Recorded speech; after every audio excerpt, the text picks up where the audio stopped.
Hey, to all the spooks out there. Welcome back to another episode of Spine-ChillingChats, where every Wednesday we dig up the darkest corners of true crime, history, folklore, and the supernatural. I'm Ange. And I'm Manda.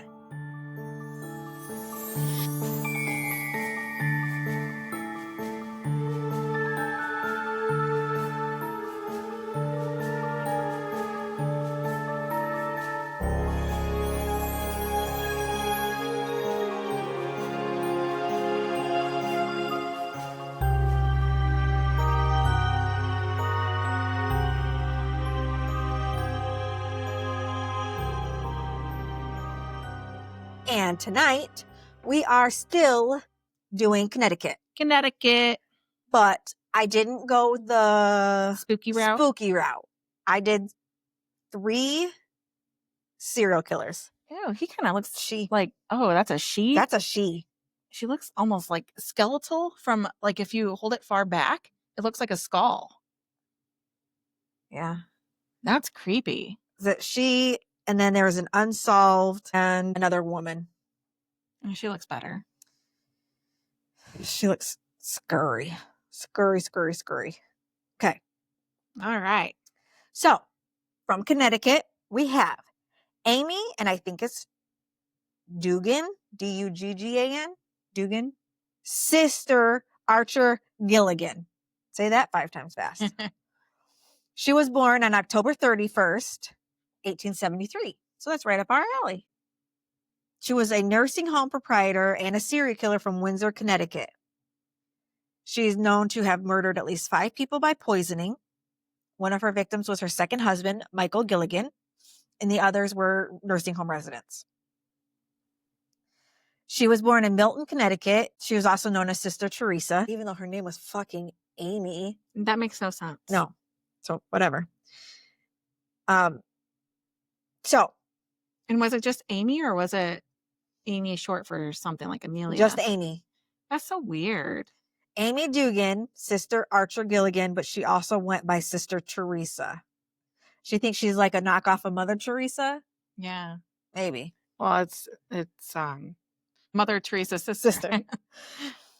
She could have possibly been involved in more murders than the ones that she was accused of, which is 5+. She was active from 1907 to 1917, so short but long span. 10 years. 10 years. So like that's long, but it's still considered a decade. Short. Still considered short compared to some of the serial killers that have been active for multiple decades. Yeah.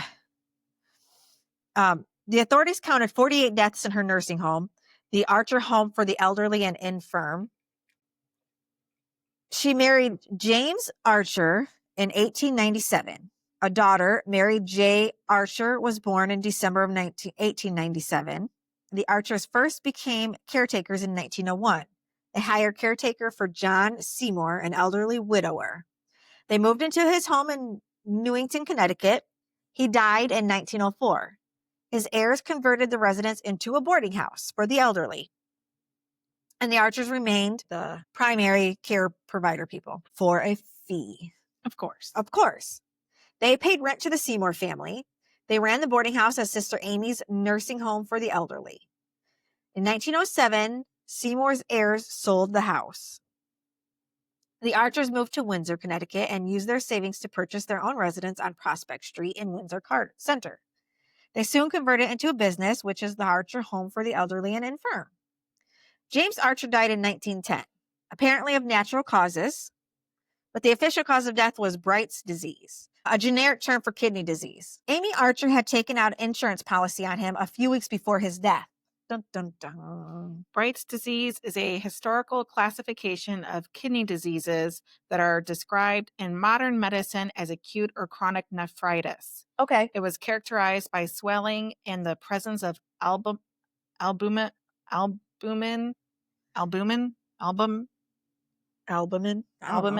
in the urine. It was frequently accompanied by high blood pressure and heart disease. Okay. So yeah, that's very possible. Okay. Except for it's probably not true. Yeah, she poisoned him. Because she may have poisoned him. Because she took out a life insurance policy on him. It enabled her to continue operating Archer's home. In 1913, she married Michael W. Gilligan, a widower with 4 adult sons. He was reportedly wealthy and interested in both Amy and investing in the Archer home. But on February 20th, 1914, after only 3 months being married, Michael died. Go figure. His official cause of death was acute bilious attack. In other words, severe indigestion. What? How do you die from that? Okay, so I had heartburn so bad that if I were laying down, I would literally throw up in my mouth. So maybe aspirating on it. Still, Yeah. I would think that it would be classified as aspirating into the lung. Right. And not severe indigestion. Yeah. I guess, yeah. Why would they put severe indigestion? But then again, it is 1914. So maybe they don't have aspirating of the lungs in that kind of. Yeah. So she once again was financially secure because during their short marriage, her new husband had drawn up a will which left his entire estate to her. Because fuck his 4 sons. Yeah. They don't obviously deserve anything. That's why you got to know who you marry. Right. Yeah. Do you know Robbie that well? I believe so. I mean, we're going on 20 years. There are people who hid their second life for there's no way longer. No, I'm just kidding. No Robbie's not like that. Robbie's no. There's just no way. I don't know how to describe it. There's just no way. No concern of that. He does not have a double life. The will would later be determined a forgery as it was apparently written in handwriting matching Amy. Between 1907 and 1917, there were 60 deaths in the Archer home. Relatives of her clients grew suspicious as they tallied the large number of deaths. 12 residents died between 1907 and 1910, but 48 died between 1911 and 1916. One of them was Franklin R. Andrews, an apparently healthy man. On the morning of May 29, 1914, Andrews was doing home gardening in the Archer house. His robust physical condition deteriorated in a single day, and he was dead by the evening. That official cause of death was gastric ulcer. After Andrews' siblings, including Nellie Pierce, came into possession of some of his letters, they noted occasions where Amy Archer-Gilligan was pressing their brother for money. Amy's clients showed a pattern of dying not long after giving her a large sum of money. The deaths kept going. Nellie Pierce reported her suspicions to the local district attorney, but he ignored her. So she took the story to the Hartford Courant, and on May 9th, 1916, the first several articles on the murder factory, is what they called it, was published. A few months later, the police started to seriously investigate the case, and the investigation took almost a year to complete. The bodies of Gilligan, Andrews, and 3 other boarders were exhumed. They all 5 had died of poisoning, either arsenic or strychnine. Strychnine? I don't know. Strychnine? I don't know. Local merchants were able to testify that Amy had been purchasing large quantities of arsenic, supposedly to kill rats. A look into Gilligan's will, her husband's will, established that it was actually a forgery written by Amy.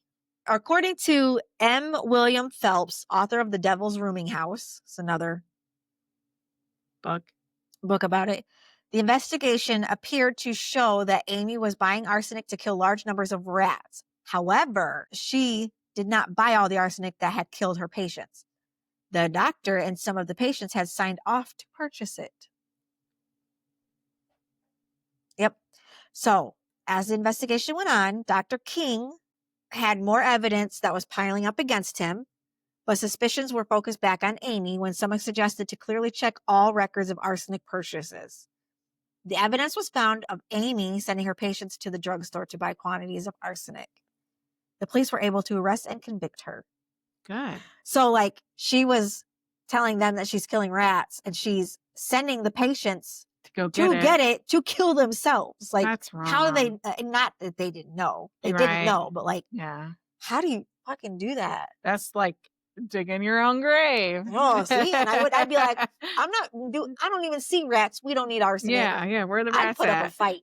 Like, I'm old and senile. Where are the rats at? I don't see them. She was arrested and tried for murder, originally on 5 counts. Ultimately, her lawyer managed to have the charges reduced to a single count, which is the murder of Franklin Andrews. And on June 18th, 1917, a jury found her guilty and she was sentenced to death. She had appealed and was granted a new trial in 1919. And at this trial, she pled insanity. Mary Archer testified that her mother was addicted to morphine. Amy was again found guilty of murder, but this time she was sentenced to only life imprisonment. In 1924, Amy was declared to be temporarily insane and was transferred to the Connecticut Hospital for the Insane in Middletown, where she remained until her death on April 23rd, 1962. And it didn't say how she died. She just Died. Good riddance. So, the next one,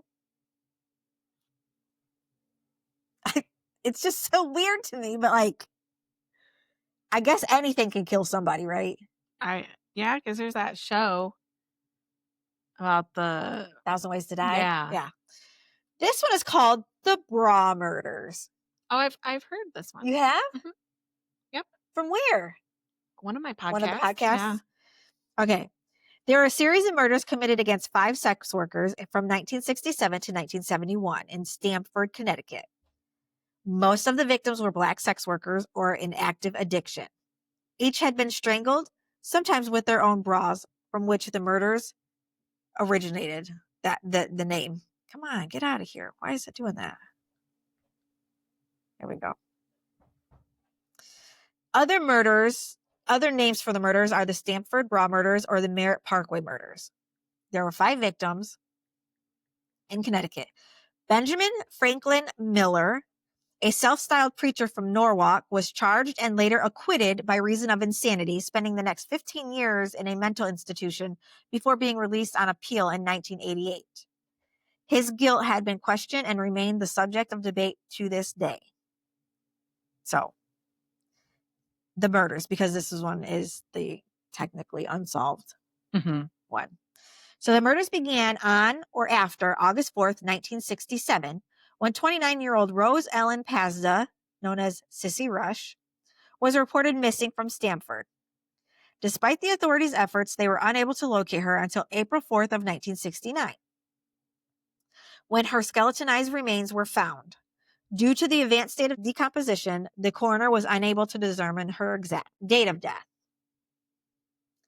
On May 2nd, 1968, 22-year-old Donna Roberts was reported missing and found dead the next day, followed up by a 21-year-old Gloria Kahn on September 8th, whose corpse was found only 60 yards away from where Roberts had been killed. Kahn, from Mount Vernon, New York, was the only victim not native to Connecticut. The next victim was 19-year-old Gail Thompson, who was found strangled on July 10th, 1971, in an abandoned house. And on August 22nd, the 5th and final confirmed victim was 34-year-old Alma T. Henry. She was found inside a trash can by 2 passing motorists who were on their way to watch a football game. She was different significantly from the previous victims, as she was not known to be a sex worker or in active addiction, but instead lived with her husband and 4 children in Southfield Village, a low-income housing project in Stamford. According to the investigators, the murders ceased after her death. They were quickly linked together by the fact that all of the victims had been found within 400 meters along Merritt Parkway, and the fact that the 3 of the victims, Roberts, Kahn, and Henry, had been strangled with their own bras.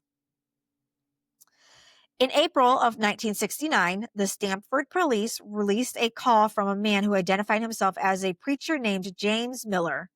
The caller then told them where they could find Pazda's remains, claiming in turn that he had been told of the location during a phone call with a man that he did not know. As they wanted to question him in person, The investigators compiled a list of every clergyman in the state with the same name as Miller, which eventually drew their attention to a resident of Norwalk, a 42-year-old white man by the name of Benjamin Franklin Miller. Benjamin Franklin. Benjamin Franklin, I know. According to the investigators, Benjamin Franklin Miller Jr., a native of Aurora, Illinois, moved to Connecticut in 1948. Speaking of Aurora, did you get to see the lights? I tried. I did too. I couldn't see them. This was the best I got. Like you could see a little bit of pink, and then like you can't really see anything there. Oh, God. And then there's see a little bit of pink here, but I don't know if that's what do you call it? Light pollution. Yeah. Do you know what I mean? These are my attempts. See, it's like you can kind of see it, but Yeah. like, is that really what it is? Like that? I would think that is. So, I mean, you can. It's so weird. Like, yeah, because you can kind of see the pink. And... yeah, and some green, and then I see, and I don't know. And I tried different settings, Mm-hmm. so I don't know. Yeah. But anyway, from our location, most people, we did not have any luck, or we didn't have as good of luck last time too. I didn't have luck last time either, but my neighbor across the street, literally across the street, has great pictures of it. It must just be a different setting. I wasn't home. I was at Mike's house. So you would think he would have better because he's not in the city. Yeah, he's got a wide open sky. Yeah. So it's weird. Okay. Anyway, you were able to see the Aurora Borealis from our location that came down that low. So that just reminded me of it. So he moved to Connecticut in 1948, and within a few years, he changed several jobs. He had shown signs of mental illness as a teenager, and due to this, he was reportedly incarcerated or interned at psychiatric clinics beginning in 1951. In 1962, he found a job as a postal clerk with the Postal Service, where he worked until early 1972. He was married and had a 12-year-old daughter, but was considered a loner by family members and coworkers. Due to his introverted nature and trouble with communication, he had no close friends or meaningful relationships with relatives. He was a religious fanatic. He distributed religious literature while sorting mail at work and reportedly admiring evangelist Billy Graham. From time to time, he showed concerning behavior. He often felt anxious, fearful, agitated, or depressed, was haunted by obsessive thoughts, suffered from hypochondria, and had trouble sleeping. Those are all... Same, dude, same. Miller spent most of his free time attending church in Stamford's African-American community, and from the Yeah, of course. And from the mid-1960s, he became a self-styled preacher who exposed his religious beliefs and doctrines on a street corner. So you could only imagine. Paying special attention to Black girls and women. The investigations into the murder was criticized by the aforementioned African-American community in Stamford, who accused the police of negligence due to the fact that the victims were poor Black women. Yeah. Some called for an internal investigation to be conducted on the city's police department and for the negligent officers to be punished on the grounds that they violated civil rights. Okay. Yep. Once among the suspects, Miller was interrogated several times between 1971 and 1972. He denied the involvement, and he admitted to having sex in his car with one of the victims, Gail Thompson. Forensic examinations revealed no biological traces or signs of sexual intercourse on Thompson's body. Immediately prior to her death, but suspicions against Miller grew when he provided details about the killing, which were not known to the public. Which, why do killers do that? Like, oh, well, somebody told me that this happened and this happened. That wasn't known to the public, so nobody told you, which means you fucking did it. Yeah. You idiot. That's how you get caught. I don't understand. According to investigators, once he was presented with photographs of the victims, Miller supposedly claimed that Thompson had been strangled with a handkerchief, not a bra. Again, you're admitting that you know something that you shouldn't know. Like, yeah, that's dumb. This contrasted with what he said in the media, which stated all 5 had been strangled with bras. In late of 71, Miller agreed to undergo a polygraph test, but the results were inconclusive due to his unsound mind. As a result, he was ordered to undergo a psychiatric evaluation, which concluded that guess what? Guess what? That He was insane. schizophrenic. Ah, Go figure, right? Due to this, he was interned for treatment at the Fairfield Hills Hospital. you hiding your phone like I can read that far. I don't want you to see it. You got to have the font like this big for me to read it. He was interned for treatment at the Fairfield Hills Hospital on February 17th, and during this internment, he exhibited symptoms of hypochondria and clinical delusions. This guy's fucked up. Yeah. Like, he needs some help. After some time, Miller suddenly confessed to the murders to a psychiatrist and declared that he wanted to talk to investigators working on the case. On February 29th, he confessed to killing 7 women in total, and according to investigators, he described killing Thompson in detail and indicated where 3 others had been dumped. March 1st, he recreated various aspects of the crimes on site, and due to this, he was arrested in front of the Fairfield Hills Hospital on March 18th and formally charged with 5 murders. Following his arrest, representatives of the Stamford Police Department held a press conference to announce that they had arrested a suspect, but declined to give details about what led to his arrest. The announcement was met with skepticism from members of the Black community in Stamford who believed that Miller was simply a scapegoat. And after the arraignment, Miller recanted his confession, of course. At the trial, his father appeared as a witness for the defense and told the court that his son called him after he confessed to the murders, claiming that he was insane and that the policeman had duped him into confessing without verifying his claims. It's always the police's fault. Yeah. He said that they used coercive tactics such as threatening to beat him, expose his infidelity, make him lose his job and custody of his child if he did not sign the confession, which there are some shady cops that would do shit like that. Yeah. That would say shit like that. I mean, how is confessing going to be any better than that? Like, if you confess, you're still going to lose your child. You're still going to lose your job. You're going to jail for life. I would just beat you. The worst thing, you're going to get beat. Just beat me. But I'm get beat in jail regardless. Right. You know? You're going to get fucked up anyway. When he was asked to explain what happened at the crime scene recreations, he said that he was unable to recall the circumstances of the murders and even factually inaccurate claims, despite knowing the area and expressing doubt. Miller's attorneys eventually filed a motion to have him evaluated, with the results showing that he could not be legally held responsible for his actions due to his personality disorder and the hallucinations accompanying it. In February of 73, the prosecutor's office agreed to drop 2 of the murder charges, with Miller eventually being acquitted by reason of insanity for the remaining 3. He was ordered to spend the next 25 years in a psychiatric facility and subsequently transferred to one after his trial ended. So he was acquitted and the other 2 murders were dropped. So ultimately he's free, but they still committed him for 25 years. Like that, I mean, for him, that kind of sucks. Like you're acquitted. Like you are not guilty, but you still got to be incarcerated. Why don't they do that for the other ones that serve a year or 10 months or 3 years when they should be in there for life or death penalty? And they let them out and then they continue to kill. This guy got let go, but still had to be admitted to a psychiatric hospital. So really, he's not free. Yeah, but hopefully he's getting help. Well, yeah.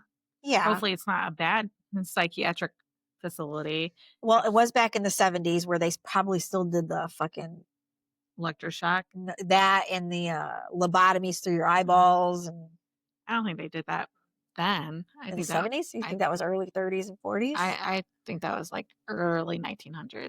Yeah. I don't know. Yeah, look it up. When did lobotomies end? After Miller's trial, his relatives hired lawyers who got full access to his criminal case. They studied the content and found out about the existence of another suspect. Oh, mid-1950s. Okay. Is when it stopped or started? Stopped. Okay.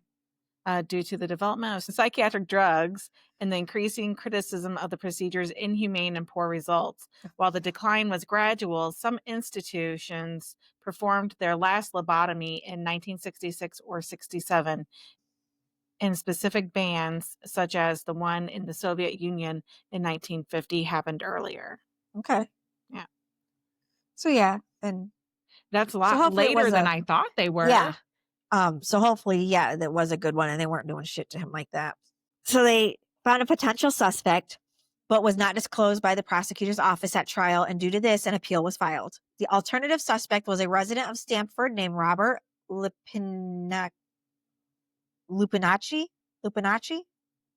Sounds good. who was arrested in July of 72 while attempting to strangle a black sex worker in the same neighborhood where the other victims had been found.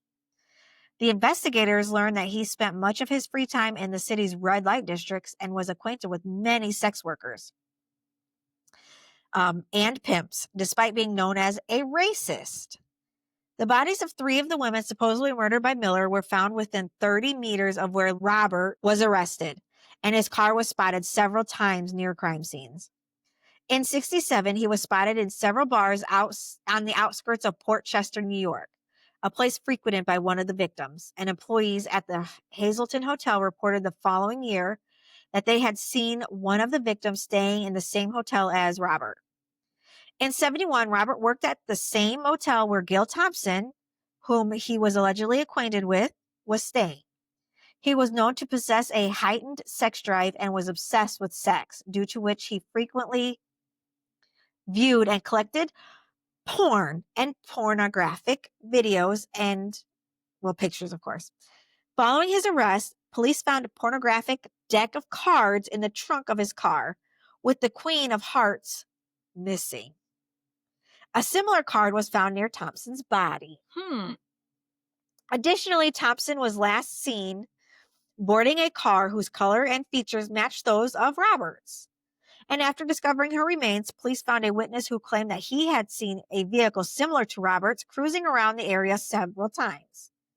Upon searching the trunk of his car, investigators found several strands of female hair, which were later determined to belong to a black woman. And finally, he was a member of a club called the German American Club, situated in the Grey Rocks Place neighborhood of Stamford, where Henry disappeared in 1971. But they were going after the other guy who didn't have any ties to them. Yeah. Like, well, he did know where the murders and stuff happened, but he was also fucking schizophrenic. Maybe he just happened to be watching. I don't know. Maybe he got off on that. In 1988, the Court of Appeals for the Second Circuit accepted the attorney's petition and ordered a new trial for Miller. At the new trial, the court ruled that his confession was invalid because Stamford police had used coercive tactics during interrogations, with the judge ruling that this was likely a miscarriage of justice. Taking into account Miller's mental health, the low credibility of his confession, his health problems, and evidence pointing toward Robert's guilt, the charges against him were dropped and he was officially acquitted. After his release, Miller was housed in a homeless shelter for the mentally ill because due to his isolated lifestyle and inability to social contact, he was deemed incapable of adapting to life in society. He lived in the shelter until his death in February of 2010 at the age of 80. So despite all the incriminating evidence, Robert was never charged and later denied responsibility in a 2011 interview, but was forced to admit responsibility for assaulting the prostitute in 1972. After being released from prison, he married, had children, worked as an electrician, and seemingly ceased any criminal activity. He died in February of 2013 at the age of 79. George Mayer, the lead investigator for the murders, consistently continued to deny that Robert was responsible and insisted that Miller was the actual killer, a belief that he held until his own death in 2013. Ultimately, the real killer remains unidentified for all 5 cases officially remain unsolved. That's sad. It is sad. Really sad. I wonder if they took DNA samples because, like, From who? from the victims Oh. because they could be tested now. Yeah. Yeah. Like our DNA is good. Well, the one they said they didn't find anything on her when he said he admitted raping her or having intercourse with her. But they didn't find any. But they didn't find any. So maybe they did. Maybe. But now everybody's dead. So I don't mean this in a bad way, but like now everybody's dead. So what does it matter? But I would want closure if that was my family. Yeah. I don't care if he's fucking dead. Tell me who the real killer was. I need that. Okay. Lydia Sherman. She's a looker. She was born December 24th, 1824. She was also known as the Derby Poisoner. She was an American serial killer who poisoned 8 children in her care, 6 of her own, 3 husbands, and was convicted of second-degree murder in 1872. 5 years into her sentence, she escaped under the pretext of being sick and got a job as a housekeeper to a rich widower in Providence. She was caught and imprisoned again before dying in Wethersfield State Prison on May 16, 1878 from cancer. Lydia Danbury was orphaned as a child and raised by her uncle, a farmer, John Clagay. John Clagay. At 16, she worked as a tailor and met her first husband, Edward Struck. At the age of 17, through the Methodist Church. They moved to New York City. After her husband became depressed after losing work, Lydia Struck poisoned him with arsenic. Talk about kicking a man when he's down. Right. Like, oh, you're depressed? Fuck you. I'm Yeah. going to poison you. See ya. Bye. In 1864, 6 weeks later, she poisoned 3 of her young children in the same manner and 2 more children in 1865. Their death certificates listed typhoid fever as the cause of death. Meanwhile, Lydia worked as a nurse and married her second husband, the widower Dennis Hurlbut. Hurlbert. I went to school with some Hurlbuts. Yeah, I when I was the department manager over insult sales, we had to go to a Hurlbut. Oh, did you? House, yeah. Probably the same people. Probably. In 1868. That's a name you don't forget. No, it's not. After noticing her husband's declining health, she poisoned him with arsenic. She then married Horatio Sherman in 1870. So she did not waste any time because she married her second husband in 68. Then he died. And then she married this guy in 71. So between 64 and 71 of 1871, Lydia killed 3 husbands and several children, including her own. Authorities arrested her in New Brunswick, New Jersey in June of 1871 for killing a third husband, Horatio Sherman. And in a New Haven courtroom in 1873, she received a life sentence for second-degree murder. So it was Edward Struck, her first husband, that she met through the church. He was a widower with 2 children. He worked as a police officer in New York City, suburb of Yorkville. Within 7 years, he and Lydia had 6 children together. Life in the Struck household began to decline. However, when Edward lost his job and fell into a serious depression and proved unable to find more work, instead of having him committed to a mental institution, she poisoned him, killing him. Within several weeks, she also killed their 3 youngest children. And over the next several months, while she worked as a nurse, her remaining 3 children fell ill and quickly died. And all these crimes went unnoticed. And then Lydia moved to Connecticut. In 1867, Lydia took a nursing job in Stratford and soon met wealthy Litchfield farmer and fisherman Dennis Hurlbert. Although Hurlbert was many years her senior, Lydia married him. She was careful not to raise suspicion of a young wife with an old man who possessed very few attractions besides his property. So publicly, she doted on him. After they were married, Dennis... Oh. I don't want to say Hurlbut anymore. Dennis altered his will, leaving everything to his new bride. And soon after that, Dennis took ill. Although doctors came to help the ailing man, Dennis died. Few at a time suspected foul play. Shortly after Dennis's death, Lydia applied to be a housekeeper for a Derby resident, Horatio N. Sherman. A recent widower, Sherman took care of his 2 children, Ada and Frankie. Oh, also spelled Frankie with a Y. It's Farankie, but spelled Frankie in documents. Lydia got the job and the husband, and within a few months of working for the Sherman household, Horatio married Lydia. Not long after the marriage, Horatio's infant son took ill and died. A few months after his son died, his teenage daughter also took ill and died. Soon after, Horatio was also dead. Mr. Sherman enjoyed drinking, and it was his liquor that contained the arsenic that quickly killed him. In her later confession, Lydia contended that she did not mean to kill him at all, only his children, and he may have accidentally ingested the arsenic thinking it was saleratus, a baking soda-like compound. When mixed with cider, it made foam. So she didn't mean to kill him, just his children. But it was in his alcohol. But it was in his alcohol. Yeah. She proved unable to avoid suspicion this time around, and Dr. Beardsley, a local physician from Yale College, having learned of Horatio's abrupt and untimely death, ordered an autopsy and discovered poison. Consequently, the doctor exhumed the bodies of the Sherman children, as well as Dennis, and discovered they were also poisoned. In June of 1871, police arrested Lydia in New Brunswick, New Jersey, for the murder of her 3rd husband, Horatio. She returned to Connecticut and was tried in New Haven in 1872. The jury found her guilty of 2nd-degree murder. She was remanded to the New Haven jail while she waited for her sentence in 1873. She made a full confession admitting to poisoning her 3 husbands and 4 children. On January 11, 1873, Judge Sanford of New Haven sentenced Lydia Sherman to life imprisonment at Wethersfield State Prison. In June of 1877, she escaped from prison under the watch of a careless matron, and with the help of friends, made her way to Providence, Rhode Island. She slipped up, however, and was caught after she gave a hotel proprietor's wife 2 different names.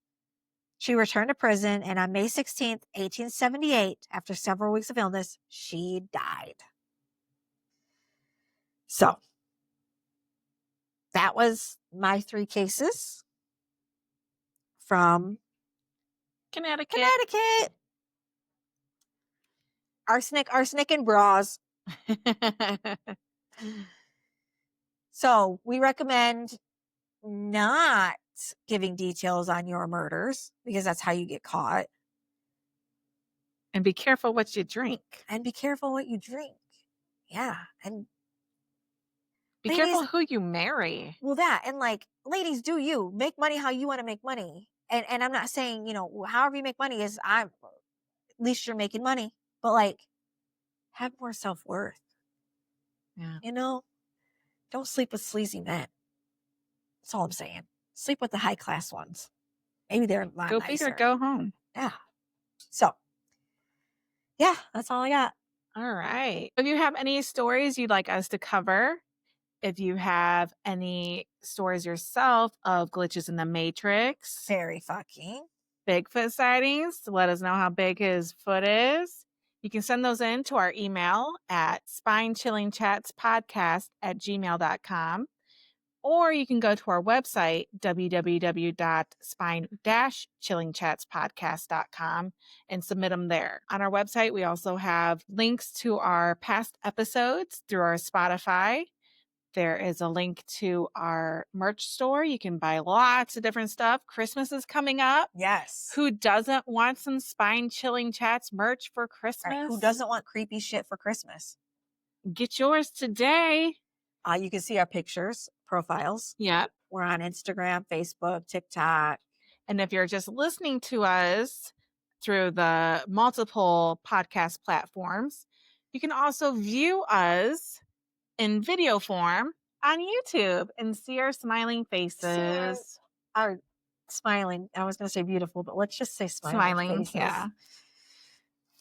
Please comment, like, subscribe, share with everybody. Get us out there, yo. Yeah. Yes, we like doing this. We want to continue doing it. We are going to continue doing it, but we also want people's input. We like it when people write us, comment, things like that. So, Yeah, we appreciate it. yes, And I guess that's it. that's it. So we hope you enjoyed this. We hope you come back. And most of all, we hope you Keep it spooky. Bye, guys. Bye.